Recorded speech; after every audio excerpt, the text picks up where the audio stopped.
Okay, let's be real. Everybody wants to know how much money YouTubers make.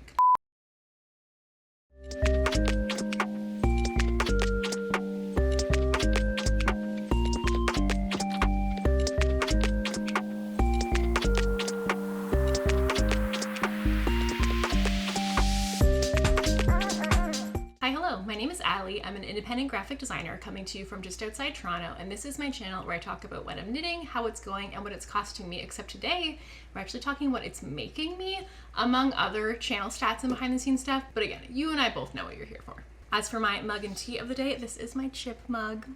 Isn't he adorable? And out of it, I'm drinking my usual Sloan Classic Earl Grey. As for what I'm wearing, this is my Rivendell pullover by Sari Nordland. This pattern accommodates bust sizes from 29.75 to 61.25 inches. And as for our format for today's video, first we're gonna go over sort of what's changed from last year. So if you haven't seen last year's video and you wanna go check that out as sort of a foundation for this video, you can see that here. We're gonna look at channel subscribers, channel views, and of course channel revenue. And I'm also gonna intersperse some Q&As that I got when I put out the call on Instagram as they make sense thematically. So let's first dive in with what's different from last year.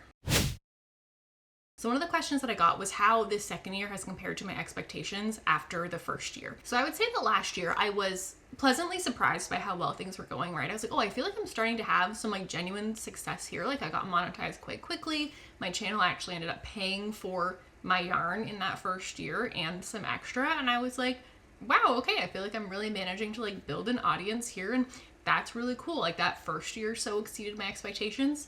And so I think I didn't have a lot of specific expectations going into this year. It was more just like, okay, hopefully we get more of that. And I feel like it's definitely moved this year from, like last year it was very much like a hobby that happened to make me some money, but like in no way was it like paying me meaningfully for the time that was going into it.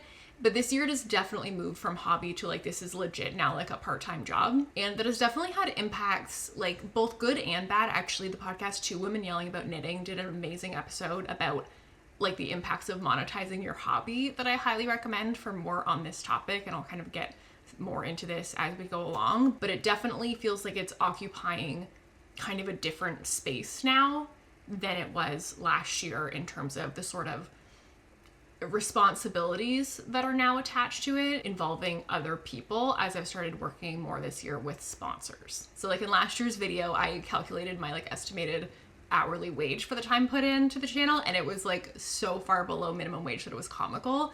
Whereas this year it's like very rapidly turned into like a quite respectable hourly wage that like a lot of people would be very excited to be making. So that is a shift that feels outsized compared to the like channel growth on the subscriber or the viewership front. Like it feels like that growth has been a little bit more linear from last year, but the impact on revenue has not been, which we'll see more later. And so as a result of that, it's also felt a lot more this year worth investing in things for the channel. So like the lights that you saw me set up, I didn't have those last year. Last year I was operating on very much a like making do with what I have. I bought extremely little stuff for the channel, whereas this year it's felt a lot more worth doing what I can to make both my footage better and also to make it more feasible for me to fit this into my life, especially again as the sort of responsibility and consistency side of it becomes more critical, giving me the flexibility to like film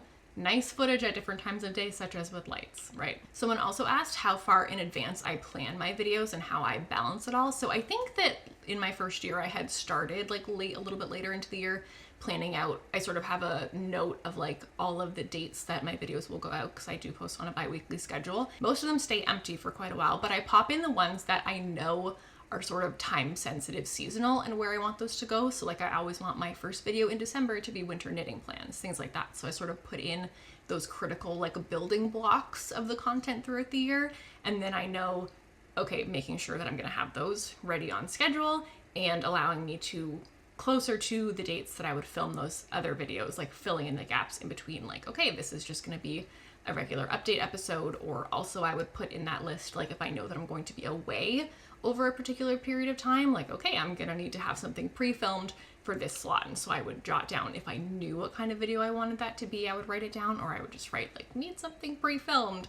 So that way I can like see it as we're approaching that that's coming up and be thinking about the fact that I'm gonna need to get something ready for that. And it's also in this list that I will indicate if a sponsor is attached to that video so that I know kind of what slots are filled, what slots are available, and also just like which of these are critical to go out on schedule because there's a sponsor expecting something going up on a certain date, and which things might have more flexibility to move around if I really needed them to. And in terms of balancing, in my video last year, I think I said that my YouTube schedule was basically, because I post every other week, I would sort of have 1 week where I did everything for the video, and then I would have a week off after I posted, and then I would start getting everything ready for the next video. It would post, then I would have a week off.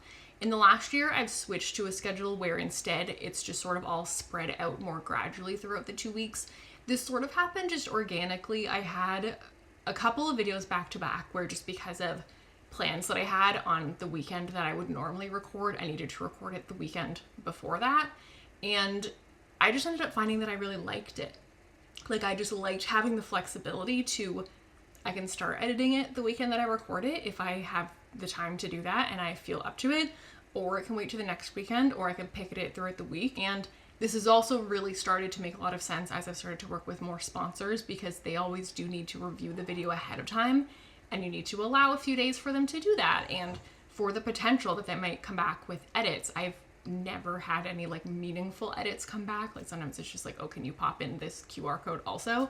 But it's never been significant, but I always need to be prepared for the fact that it could be, and it could require more effort that I need to put in before it goes live. And some sponsorships will require me to submit a script in advance for them to approve before I film it and edit it and show them the actual draft to approve. So these are all things that influence the timeline of the video, and when there is a sponsor attached, it does kind of give less flexibility to the timeline. Like, I kind of have to get things done on specific times because it's part of their content calendar now, right? And they're relying on you to deliver that content in a certain time frame, but only after they have approved it, right? And so you kind of have to play along with all of their steps. So this is definitely a thing where, like, for channels who are just starting out, I think this part can be really overwhelming, and particularly when you still have a relatively small audience, so they're not offering you a ton of money.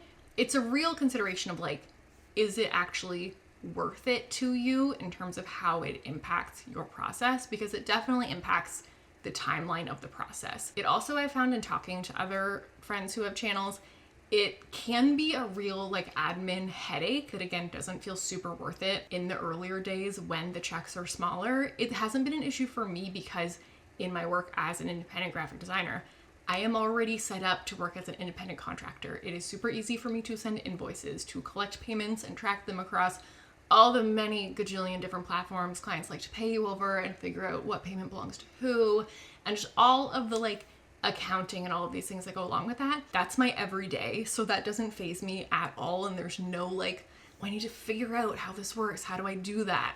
There can be a lot of that for people who haven't ever done anything like this before. So that's kind of like an upfront thing that I think it's important to be aware of for growing channels who are just starting to work with sponsors. Another question was, how do I balance a full-time job with this almost full-time hobby? And I mean, honestly, the answer is that like, this is really not a full-time hobby. So in terms of time, I would estimate that it takes me like 12 to 13 hours per video every 2 weeks. So we're talking like 6.5 hours a week, which is just a lot less time than goes into my actual work. Though I will say it does definitely help that for my actual jobby job, I work 30 hours a week, so I don't work 40, so there's 10 hours right there. I also don't have to commute. I don't have children to look after, right? All these factors that make it so that I have more time to do this than a lot of people might. I guess if you count the actual knitting part of the hobby, then yeah, that's time consuming, but that doesn't feel like a thing that I'm having to balance per se, because like that's just what I do when everything else is done. That's my like resting, recharging time that is gonna happen no matter what is going on, because if I don't carve out some time for that, I will lose my mind. Like I am an introverted person. If I don't have some chill downtime to myself, I cannot function. So that's just always gonna be there. Honestly, on the balance front, I find it's less an issue balancing it with my job, because also like that's non-negotiable, because I have to like pay to have a life in this capitalist hellscape. So that is just gonna happen regardless. It's more actually for me like how I balance it with my other hobbies that I have found to be the challenging part. Like even before YouTube, just when I got into knitting, I have found that that has kind of sucked up a lot of time that I used to spend on other interests of mine, like reading, like writing. And this is a balance that I feel like I am constantly trying to find the right one. Like that is sort of an ongoing challenge that I'm always trying to figure out how to balance that better. And I feel like it sort of balance is a verb, right? Like it's always going to seesaw in one direction and another. And the hope is just that the average is kind of where I want it to be. And I feel like I do kind of want to tip it more in favor of reading and writing than is currently averaging out. Because sometimes all I want to do is sit and knit, but then I wish that I had done other things also.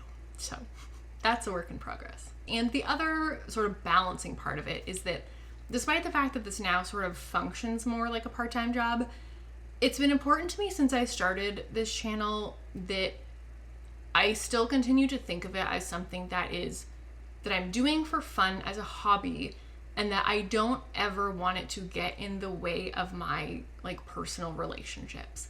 Like I don't want to have to say no to spending time with loved ones because I have YouTube stuff to do, which is also part, I think, of why the 2-week schedule works really well for me, because it gives me some flexibility to sort of make up for, like, I might usually do a lot of editing on like a Saturday morning, but if I can't that day, like I can sort of squeeze it in bits and pieces throughout those 2 weeks, right? So, balance is a verb. Someone else asked, is there a community among other YouTubers, or is it more of like a Mean Girls thing? I feel like this is something that has shifted for me in the last year. Is the first year I was pretty like siloed, whereas this year I have sort of gotten in touch with a few other people who have their own knitting podcasts, and we will talk about that. I really hate how cagey the world tends to be about the sort of like insidery things about business or money. Like this is why I do videos like this one. So I really like to be able to have like open conversations with other creators about things like that. So I think I've sort of started to like collect my little handful of people who like we all are interested in approaching it from that sort of like a rising tide lifts all boats. Like we don't need to be gatekeeping the things that we've learned. I have not experienced any Mean Girlsing. I'm sure like anywhere in the world, you're in any niche, you're gonna find some people who are not super team players, but those are not the people that I found myself around. All right, it's time to get into some numbers. So we're gonna start out by looking at these subscribers over time. And we're gonna pop up a nice little graph over here that I made for you so you can all follow along. Okay, so first of all, I'm going to pop in this line here. This is going to be our reference for where my subscriber count left off at the end of last year, so that we have a point of reference for everything going forward. This year, and I'm defining year here from February to January rather than from January to December, because I started my channel at the very end of January 2024. So this last video for the first year was February to January, and we're gonna do the same thing today. So at the end of February, the channel hit 6.2 thousand subscribers. End of March was 6.7. And then April was a bit of a bigger jump to 7.9, then 8.7 in May, 9.2 in June, 9.6 in July, 9.9 in August. So this was very similar to my experience with the first year, where I felt like I had this sort of good growth curve going, and then it felt like in the summer it just kind of went like it just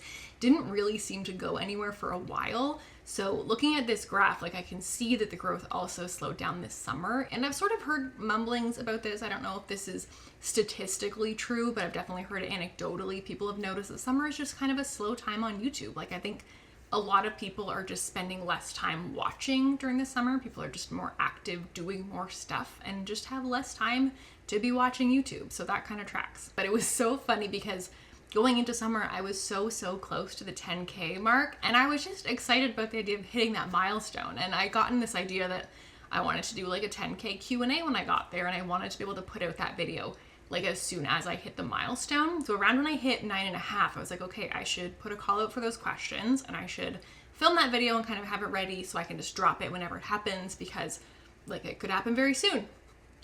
I got stuck sitting on that video for like 2.5 months because through the summer, the subscriber count just crawled, and I was like, this is my punishment for my hubris of pre-filming a 10K video.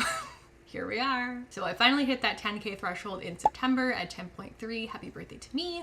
And then in October, it was 10.6, November, 11,000, December, 11.7. And then we finished out year 2 at 12.1 thousand subscribers, which is, I mean, we can see from our little reference line down here, more than double what I ended the first year with, but not a hugely disproportionate leap. Like only very slightly more new subscribers this year than last year. So it's actually been like a pretty steady linear climb on the subscriber front. Now I'm gonna shrink down this graph a little bit because I want to add some numbers on top of it. And first I'm gonna again drop in a little reference line because we're now gonna look at views. So this line represents the highest number of views that I had in 1 month in the first year. So in February, the first month of my second year, we hit 25.8 thousand views, which is a good chunk above that line from last year. The next month was 26.4, followed by 43.7. This was a big jump. And I can tell you right now that is single-handedly because of the controversial knitting opinions video. That one did unusually well, and you can see the spike. People love a controversy. Unfortunately, like I would love to do a part 2 of this video. I find it hard to come up with controversial opinions about knitting, but if I come up with more, I'll let you know. The next month in May, we were at 36.1. So still, I think, kind of riding the coattails of that video a little bit. My next couple of videos still got, I think, a bit more of a boost than they usually would. And in June, things were starting to level out a little bit more at 30.4K, but still like well above that line from the best month in the first year. So far the channel has really been tracking upward on the view front, and that continued into July at 30.3, almost identical to the one before. And then a little bit of a jump in August to 39.3, 40.7 in September, a little bit down in October to 29.5, and up a little bit in November to 32.2. And then December was another jump for 46.8. And this was a month where there was winter knitting plans, and there was also my Everything I Knit this year. So this was a real month of heavy hitters. And then January was 40.9. So not quite as high as December, but still quite up there. You can see that the view counts throughout the year have been a bit sporadic in terms of being up and down throughout, but notice that they're all notably higher than they were in the first year. Like there was really a jump from, I think it was the last month of the year one that was the highest. But there's quite a jump from that to all of the view counts this year. So that transition into year 2 really sort of marked a bit of a jump in views. But I think it's fun to look at views not just in terms of over time, but also by video, which ones did well. So if we want to look at the top 10 best performing videos of the year, in the number 10 slot is the Yarn Stash Tour and Declutter, which got 14,074 views. And I'm honestly surprised that this one made this chart because it didn't do great at first, but I think this one performed better as sort of an evergreen video, like ongoing, than something like a project update video does, like a standard knitting podcast episode that, you know, is sort of outdated as soon as the next one is out. So a lot of people who are new to your channel aren't going to go back and watch that one, whereas they may well watch something like this. And then number 9 was the Knitting My First Colorwork sweater, which came in at 14,576 views. And this is another one that's more evergreen content in nature, right? This is a great one where anyone who's just like searching about doing their first colorwork might find this video and will hopefully be helpful to them and isn't tied to like my specific project making status as like a maker at any given time. And then the next one coming in at number 8 is Fall Knitting Plans, which is usually like a heavy hitter, so that one makes a lot of sense to me. That came in at 15,394. Coming in at number 7 was a bit of a surprise to me. This is my top 10 knitting podcast, which came in at 15,538, and this is interesting to me because I didn't make this video this year. This is an old video. I'll pop a little herald here to mark its heritage status because this is a video that required absolutely nothing from me this year, but it got 15,000 views because, again, this is a very evergreen style of video. This is a thing that people search for. I didn't realize this when I made that video. I just needed a filler video when I made that, and then it did so well for me, and I was like, huh, interesting. So yeah, notable. Back catalog, cracking the top 7. And then next up is the Spring Knitting Plans, which came in at 15,596 views. Again, seasonal knitting plans tend to do pretty well, so that was not a huge surprise. Now getting into the top 5. Number 5 is your fave knitting podcast you've never heard of. So I learned from that top 10 knitting podcast episode, and several, I think maybe like 6 months later, I did this follow-up episode. And so it got 16,976 views, which does mean that the original one from last year did better because, I mean, it got almost that many views this year, and it definitely got more last year as well. And then coming in at number 4 is my holiday gift guide with 17,683 views. Right above it in number 3 is the everything that I made in 2025, which got 18,291. So we can see where that December spike came from. And in number 2 is this video from last year. So that was from like the very beginning of this year. I think this was the first video that would be considered part of year 2, and that came in at 18,458. But none of these can compare even remotely to the king of the castle of this year was absolutely controversial knitting opinions at 38,590 views. So that one is obviously in a league of its own. It pays to be controversial. Now, on the flip side, which videos didn't do well? I feel like this is also interesting to look at. So if we want to look at the bottom 3, coming in the third least views for the year is Knitting YouTube is Killing Me. This was my like vlog about getting ready to leave before my trip and the sort of mad dash of trying to get multiple videos prepped in advance for that.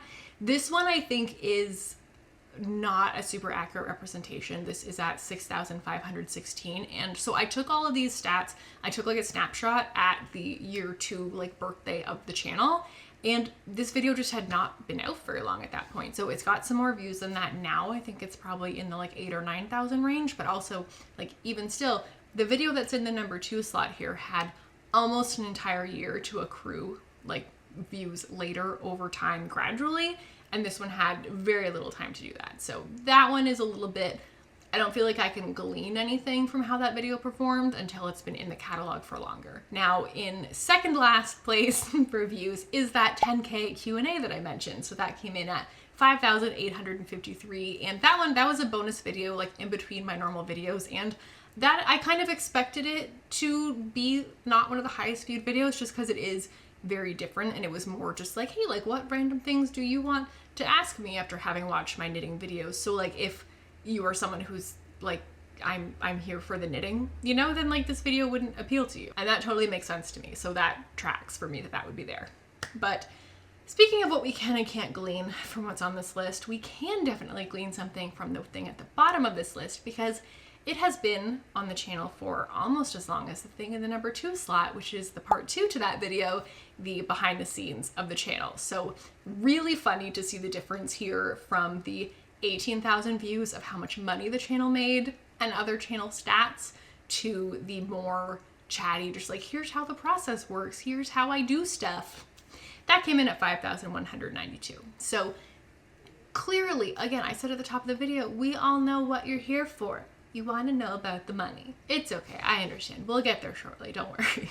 But speaking of the back catalog, that podcast recommendations episode as an example, I wanted to look at what percentage of the views of this year came from new videos versus back catalog. So I'm considering new videos to be anything that went up during the second year and back catalog to be anything that was from the first year. So new content from this year represented 85% of the total channel views, while the back catalog represented 15%, which isn't a huge piece of the pie, but also like it's a whole notable piece of the pie that required, again, absolutely nothing from me this year. So this is the benefit of continuing on with a channel, that over time you are building a back catalog that as new people discover your channel, oftentimes people do go back and view some amount of older videos that now you just get to continue to profit from. So it absolutely was not like passive income at the time that you produced them. As we established last year, horrible hourly rate, but over time, the hourly rate from those videos can actually increase if videos continue to be viewed over time and continue to generate revenue over time, the longer they're in your catalog. If they are videos that are, again, like I said, more evergreen, that people are more likely to keep viewing. So, okay, it's time. Let's get into some money talk, and we're gonna start with some of the questions that I got that were related to the revenue of the channel. So number 1, what is the revenues cut? So YouTube takes 45% of the AdSense revenue that's generated from people viewing the videos. Also 45% of AdSense, and also I believe it's the same 45% of like if people have YouTube Premium. So YouTube gets 45, you get 55. And that 45% might sound like an enormous chunk that they're taking, and like it is. That is a big chunk. However, the sad part is that's actually so much better than like every other social media platform.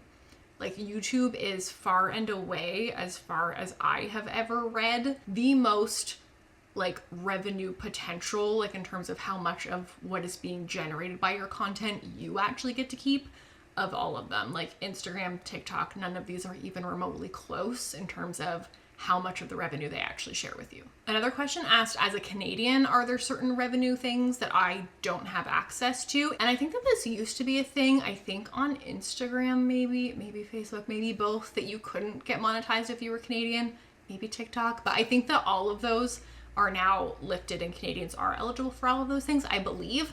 I don't monetize any platform other than YouTube. I just am not interested in putting that effort in, basically. I don't like making short form content, so this is where I'm happy to be, so this is where my efforts are focused. Someone else also asked if I have any financial goals for the channel. Not really. Like, I think that my only financial goal for it is just to continue feeling like whatever I'm getting out of the channel, which includes finances, but also just includes any other sense of fulfillment that I might get from it in any way, like creatively, connectively, all of these things.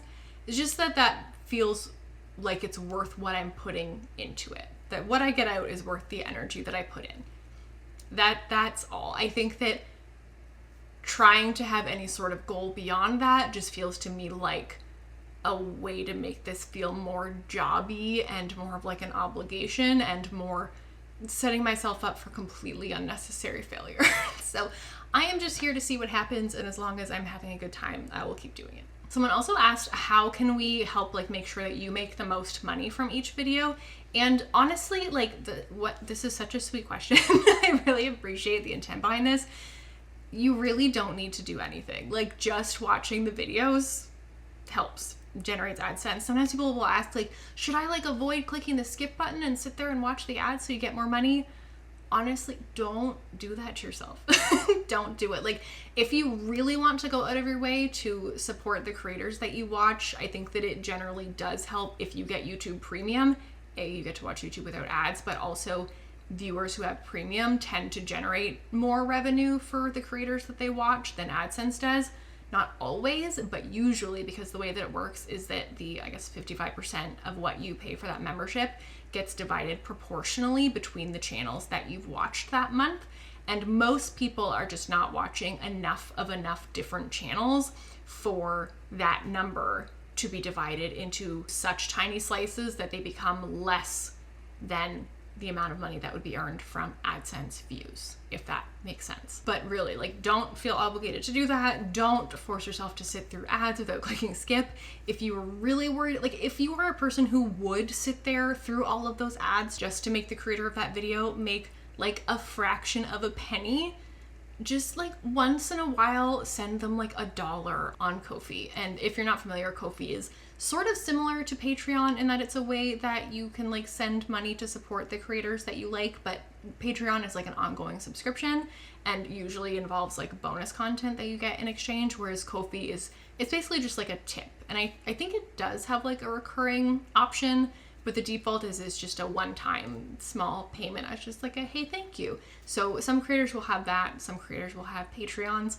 I would be interested to know if there's any version of a Patreon setup that you would be interested in that doesn't involve like bonus video content, because that's just not something that I have the capacity to make more of. I feel like the amount of this that I'm doing right now is what's sustainable for me, but I would be curious if there's anything that I could offer that would be less like time intensive than that would make a Patreon feel worthwhile to you. I'm open for suggestions in this regard. Now, on the practical front, someone's asking, how does the actual payment work? Like, do you just get a check from YouTube every month? And basically, I get a bank deposit every month, and you get it late in the month. I think it's usually around like the 21st of this month.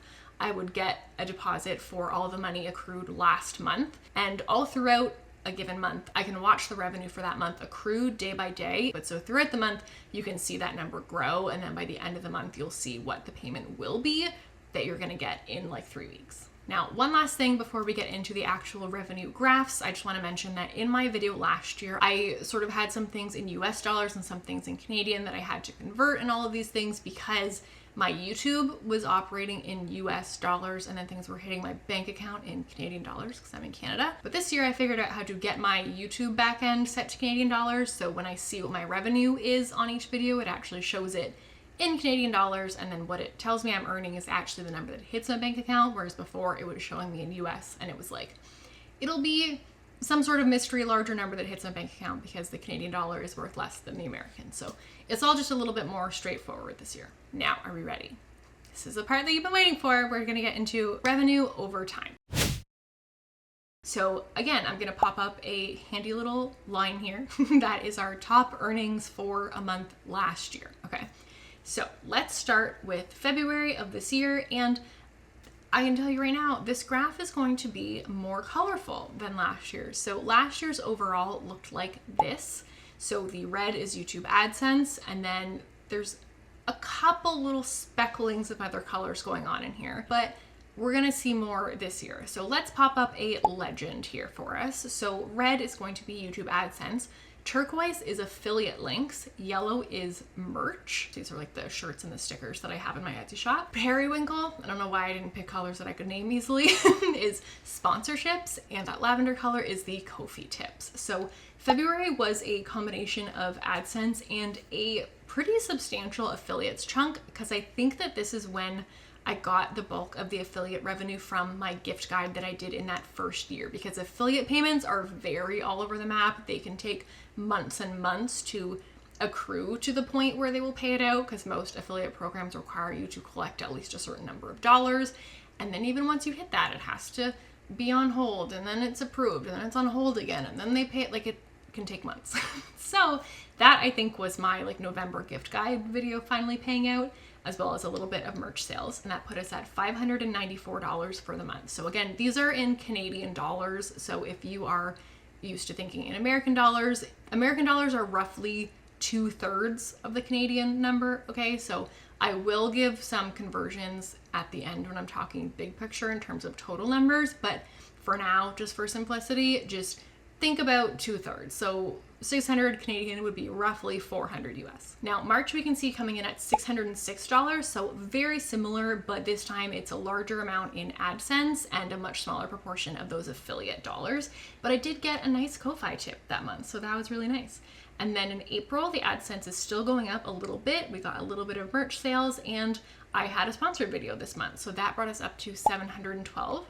And then May was a very exciting month, because May was the first month that the channel made $1,000. That was a huge milestone. Like, for this little channel that used to make me pennies for my hours of time, this was a really big deal. So that was, you can see, a big boost from AdSense. So this would be in part because of the controversial knitting opinions, because like I said, YouTube pays you out the next month. So money that they paid me in May would be for April views. And then in June, it was down a little bit to 752, and then July back up a bit to 942 with another nice affiliate chunk there. And then August, this is where things start to change. So if we remember from the subscriber graph, in August I was at 9.9 thousand subscribers. That area where I was tiptoeing into 10,000 subscribers, I really noticed a shift in sponsorship opportunities. It was like suddenly sponsors wanted to work with me, and they wanted to work with me consistently, when up until then it had been incredibly random and like few and far between, right? So August, I suddenly had, I think both of my videos that month were sponsored. So that put us at $1,231. And then September continued to grow at $1,571, again, with multiple sponsorships that month. Continuing again into October, the AdSense is down a little bit, but our total is $1,730 because of those sponsorships. And then November was very similar at $1,781. The AdSense was down a little, but I did have a sponsor that paid more than usual, and so that balanced out. And then December, this is another one where it's funny because YouTube pays you the month later, because December was such a good month on the views front, but it's actually a dip here on the graph for revenue at 1,631. And notable here actually that both November and December have a good little yellow slice in there for merch, because my merch was part of my gift guide in November, so that gave it a little bit of a boost. And then January is where we see the end result of that December boost, because AdSense was really good and there were sponsorships, and affiliate links paid out again from the gift guide video. So that put the channel at its absolute record revenue of 2,755 Canadian dollars. Now, I can tell you from February of 2026 that this is not the new normal, because the February revenue is going to be substantially down from this. January views were down. I had heard tell that December is sort of when everybody goes all out with their ad spending. So we see that in the AdSense revenue being higher. We see it in sponsorships being easy to get in December. And we see it in the pullback in January when they're like, okay, we've done all our ad spending. And that has proven true. So since January, I think, had 50% of my videos, like one video out of every 2 in a month, has had a sponsor. Whereas previously, from August when I hit 10,000, or was very close to it at least, through the end of the year, I consistently had a sponsor, I think, for every video, and they've suddenly pulled back at the start of the year. So this is definitely not a new normal. Things are definitely taking a dip, and they'll climb back up throughout the year, I'm sure. But I just thought it was really interesting to see the overall shape of this graph and to now know, like, oh, it looks like it's very much on this very clear linear trajectory, and it's really not quite that simple. But you see how this is really a departure from last year, right? We can see where that line was last year. That was my absolute best month. So worlds away this year in terms of going from being just sort of a hobby that occasionally makes a little bit of money, but like it's not paying you like a job, to like, this is a real genuine part-time job now. I estimate that these videos, like I said, probably take me 12 to 13 hours now. I think last year my estimate was about 10, and so I'm adding in that extra time for things like dealing with the sponsors now, between scripting the ad, the extra time in filming it, which is pretty negligible, but I do definitely spend more time on the editing end. Like, sort of per minute of finished video, sponsorships definitely require more editing time than the rest of the video does. You know, this averages out, based on my estimated hours put in, to about $40 an hour, which is a wage that a lot of people would be very excited to be promoted into. So big change from last year when it was like $7? So all of that added up, that means that in total, the channel this year earned $15,321.18 Canadian, which, to convert that out to US dollars, is about $11,195.19. So that's the revenue over time, but I also want to break this down by video as well. And related to that, one of the questions that I got was, does income factor into your content decisions? How do you plan or decide? And I would say, generally, I don't consider that a lot. I would say that if anything, I consider it more in terms of videos that might help grow subscribers or views, which of course do indirectly help revenue, but I tend to think more in those terms if I'm trying to do a video that is outside of the normal podcast format. If I'm like, I'm sort of really busy this week and I'm not going to have much knitting, so my next video kind of needs to not be reliant on having a lot of knitting progress, then I mean, of course, I'm not going to try to put out a video that I don't think will do well. So that's when I have those slots that I need to fill with something that's not dependent on me getting knitting done. I do kind of try to think a bit strategically about what I think will do well, just what might help like attract new people to the channel. But that's kind of it. The only times where I feel like it really does, where my sort of projected revenue really does affect things, is when it comes to the odd video that really requires a lot of extra work that I don't love. If it feels like it will be worth it on the back end in terms of revenue. And honestly, this video is an example of that. I like numbers, I like data, I like going through all this stuff. What I don't like is the time that it takes me to make all these nice graphs. But I think that they're really helpful in illustrating things for this video. And I think this is a worse video without it. I don't think it would do as well. And so it is worth it to me because, at least according to last year, we'll see how this year's does, but last year it did well enough that it feels worth it to me to put in that time, even though I don't love it. And same goes for the gift guide. There's just a lot of very tedious admin-y stuff around the gift guide. There's more editing, there's more like popping in pictures, trying to find links to everything that are shoppable from Canada or from the US or whatever. It's just more back-end stuff that is not the like footage cutting part of editing that is the part of this that is my favorite. But that video performs well and does well on the revenue front, so I just kind of think of it much like my job, which sometimes is boring. That part of that video is boring, but it pays me, so it's fine, you know? Another question that I got was, how much say do sponsors have in an episode? So usually a sponsor contract will specify, they want to review the whole video. And if you say anything that they find to be like too controversial or objectionable, that they can refuse to accept the video as is on that premise. However, like, I have never had that be an issue. I have never not said anything because a sponsor was going to be on the video, and it's never been a problem. So I think that their like threshold for that is not a super big problem. At least it hasn't been for me. And other than that, in the cases that I've worked with sponsors, they haven't had input on the rest of the video. I do sometimes have to sort of pitch them like, this is what I'm thinking the video will be that's going to go up within the time frame that you're looking at. And I've always just had them be like, okay, great. I've never had to like adjust that, but maybe in some cases sponsors would, but the ones that I have worked with have been pretty low-key about it. Another question that I got was, do sponsors reach out to me or do I reach out to them? And I think that in every case sponsors have reached out to me. I get a lot of like garbagey sponsor requests. I get ones that I just flat out don't want to do. Timu asks to sponsor me a lot and I'm like over my dead body. And I also get just like spammy phishing emails disguised as sponsorship opportunities. So you definitely have to like wade through things and figure out what's real and what's not and be a little bit careful. But for me, they just kind of started appearing again, mostly once I got around the 10,000 subscriber mark.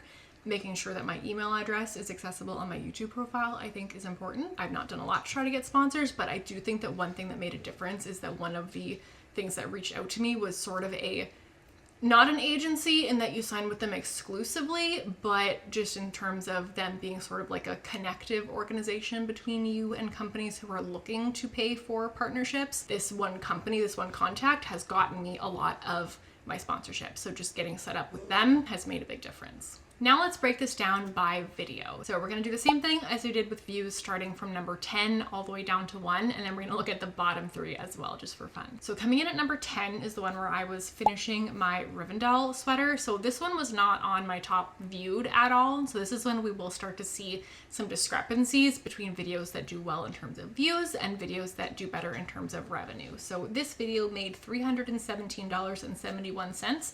And honestly, I attribute most of this revenue being higher, but not so much being on the views list, to probably just the fact that this was, I think this went up in November, maybe October, but fall, like leading into the holidays where ad spending is the biggest. I think ad money was just ramping up probably at that time of year. And then in number 9, we have Knitting My First Stranded Colorwork. So that one was in this spot on the view one, and this earned $367.22. Now to clarify, this is just AdSense money. It's very difficult to split out a lot of the other revenue by video. Things like affiliate money is so hard to attribute to a video. So this is just looking at the AdSense numbers. And then we have spring knitting plans at $372.34. And then the how much did I make? So this one is interesting because this was on the views graph, but it was higher up. So this is a case where this video paid less per view than a lot of the other videos did, but it earned $373.33. And then right above that is the Yarn Stash Tour and Declutter. So again, interestingly, this one is higher on this list than it was on the views one, though it did still crack the top 10. But again, not a video that seemed like it was doing great at first, but I think because it's about stash, it was about stuff. Any video that has to do with like stuff and shopping tends to earn more ad money. I think the idea just being that whoever's watching that is maybe more primed to buy something because they're watching a video about stuff or about buying stuff. And this is the world we live in. So that one earned $395.18. In front of that was the fall knitting plans, which earned $410.46. And then coming in at number 4 is the holiday gift guide, which I mentioned is one that tends to do well again, because this one is specifically about what do you buy for people. So the algorithm recognizes viewers of this are going to be extra interested in shopping and maybe susceptible to the ads. It's so dark. $499.77. And now to look at the top 3, we have winter knitting plans, which did that even crack the most viewed? That was not in the top 10 viewed. So again, I think this is a case where that video went up at the beginning of December. December ad revenue is bonkers. It was not one of the most viewed. It's in the same category as like spring knitting plans, fall knitting plans. The dollar amount per view should not have been significantly different, but just because of the time of year, it was. So that one was $529.33. And then coming in second place, this was again why that January number was so high, because the December videos were killing it. Everything I Knit in 2025 came in at $535.59. And then, surprising no one, in the number one slot, Controversial Knitting Opinions at $772.81. Though again, interestingly, note how the dollars per views is not equal here among the videos, because on that views graph, this video had twice as many views as the next highest video, whereas the discrepancy in the actual dollar amount is not nearly that substantial. So while this one was really great for growth of the channel, it doesn't translate proportionately on a revenue basis. Now let's look at the bottom ones, just because I always think it's fun. So our third lowest earning video is, again, this one is unfair because it was so new at the time that these stats were grabbed, but Knitting YouTube is killing me at $149.05. And then again, like the views one, the 10K Q&A was not a big earner. This one was $147.14. And yet again, very consistently, so these ones have mapped very directly onto the views graph, is the Everything I Learned my first year on YouTube, the behind the scenes video. The counterpart to this video was $108.66, which, I mean, compared to my first year, for my worst performing video to make over $100, that's pretty good with me. That's a good floor. I feel like it's not a good hourly rate on that video. It's definitely still less than minimum wage, but definitely counteracted by a lot of the others. Another question that I got was, at what point would I consider reducing my graphic design work to focus on YouTube? And truthfully, I don't think I would ever choose to focus on YouTube. To me, YouTube is just way too volatile of a career path.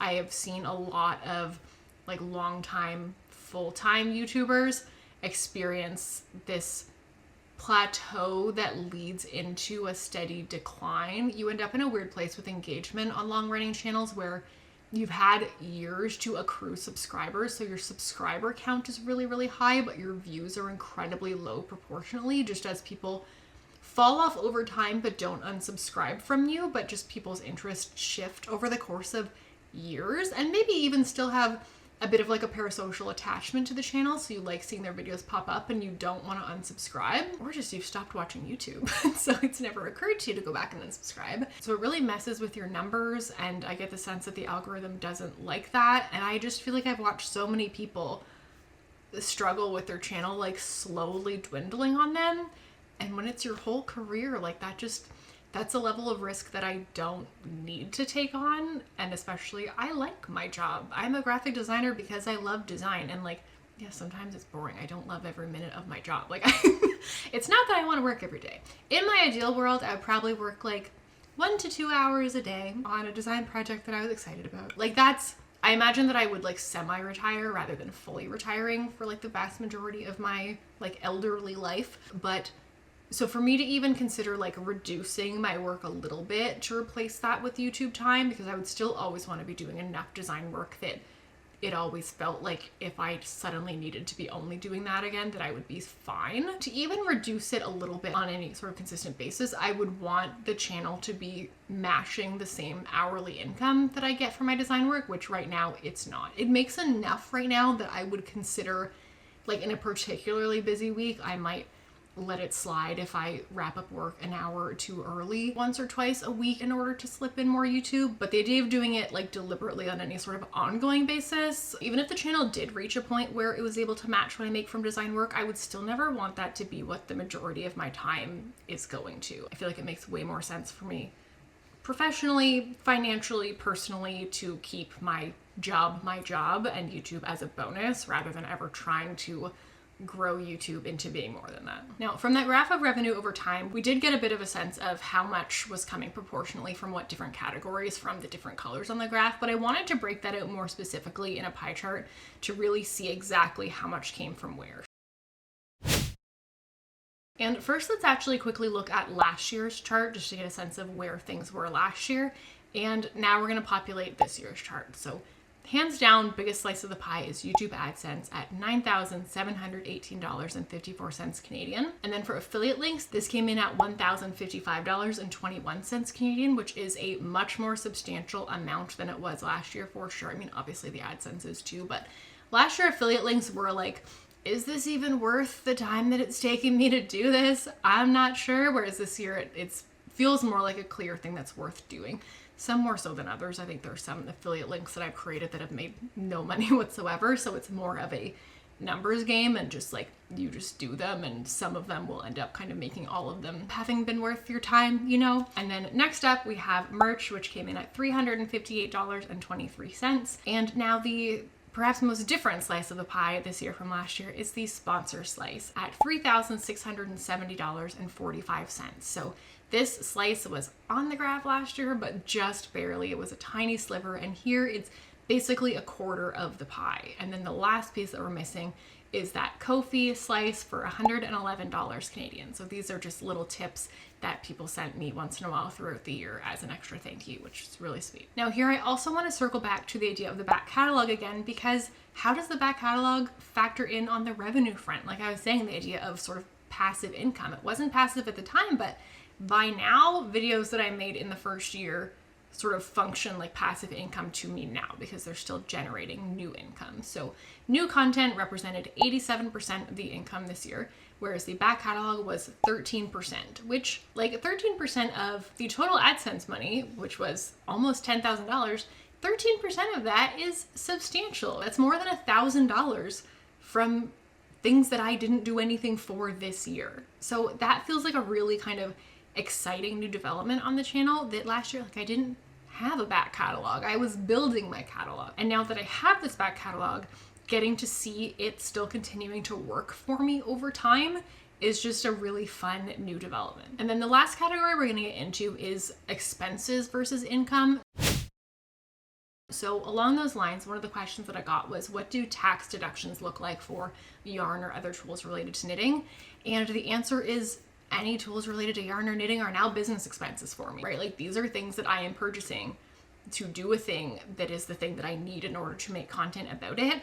And in a very real way, the channel does incentivize me to, I think, spend a little bit more liberally on these things, to invest in things like nice, exciting yarns that I would not probably be able to justify if I were just knitting for myself for fun. This channel sort of drives an incentive to try new and different and interesting and sometimes more expensive yarns, which does directly answer the other question that I got in this category, which was, do you think you spend more because you make money on the content that you create with it? And yes, absolutely. This channel and the revenue from it means that I do not need to be as judicious or sort of budget minded about my knitting related expenses as I was when it was just a personal hobby and it was not, like I said, a very real part-time job, like definitely a business. It's much more reasonable for me to spend that money now. Which brings us to the final question, does it fund your yarn? And we're going to answer that with our pie chart. So this pie chart is going to represent all of that revenue that I told you came from the channel.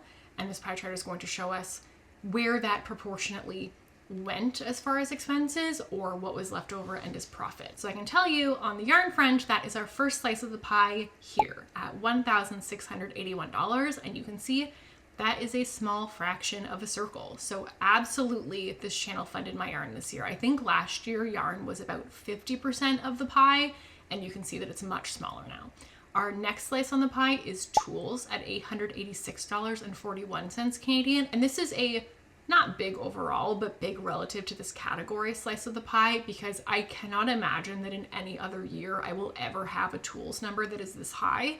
Because this year I really committed, as the channel was starting to make more money, I was like, I want to get my sort of knitting setup in my ideal place. I want to invest in that while this is making money and while it feels reasonable to justify. So this was me buying things like my thread and maple binder, which is quite pricey. It was also me buying a set of wooden interchangeable needles to use if I'm like going somewhere, like on a plane or something, and not having to kind of frantically remember to last minute try to find wooden needles right before I go away, but to just have a set that is just there and available. And again, while the channel is making this revenue and makes it easy to justify these kinds of purchases, I'm going to invest in things like that. So this was an unusually splurgy year on that front because like it's not like every year I'm going to be buying a new fancy knitting binder.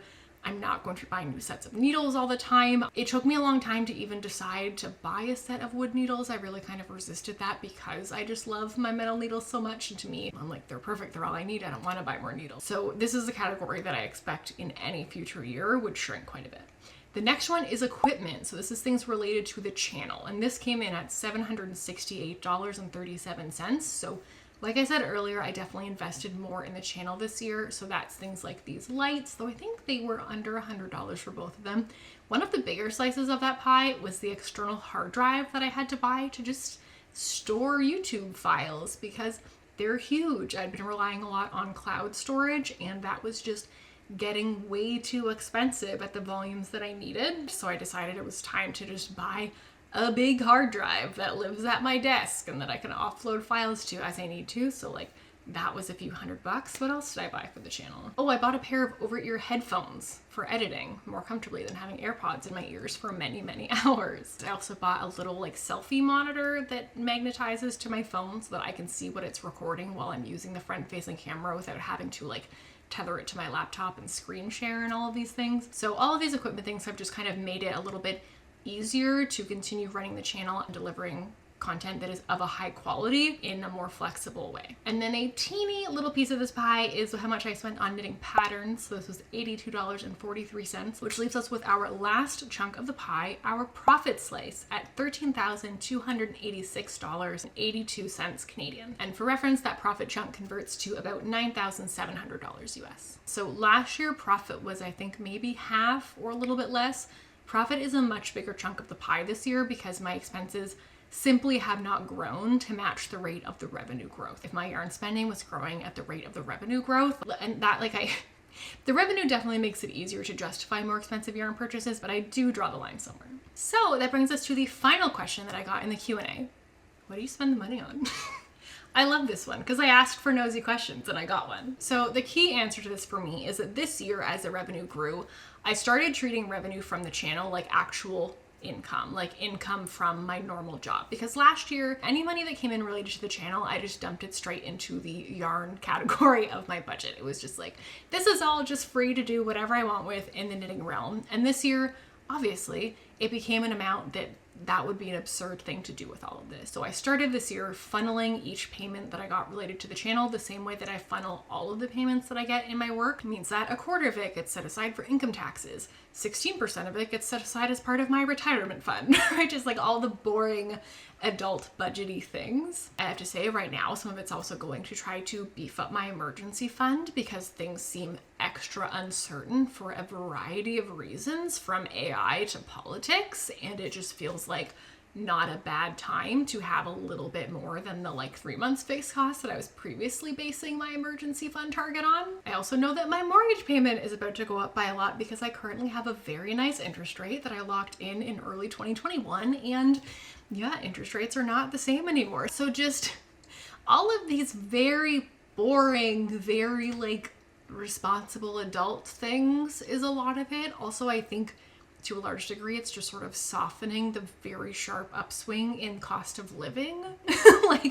In the way that I say this kind of functions like a part-time job. Like I think a lot of people are taking on a part-time job right now for a lot of reasons, but it's not all boring. It definitely has also allowed me to spend a little bit more on things that make my life a little bit nicer. So including things like nicer yarn, but also including things like making it easier to justify getting a membership at a yoga studio, which I find really helpful for accountability as a way to get me to exercise consistently in a way that I don't hate. I have also been booking regular sniff spots. If you don't know what that is, it's basically like Airbnb for property that you can take a dog to run around freely and safely. And so that has meant that Copper and my boyfriend's dog Bean have gotten more off-leash time in the last year because it's just less anxiety inducing for me to do it knowing that we're in a safe place and where I don't have to worry about what other dogs are there or what they're doing. It just means that they get more off-leash time, so Copper and Bean say thank you. And it's also helped make it easier to fund some really cool travel experiences, which is something that I really love being able to do. So it's definitely sort of like enabled some fun extras in my life, as well as just kind of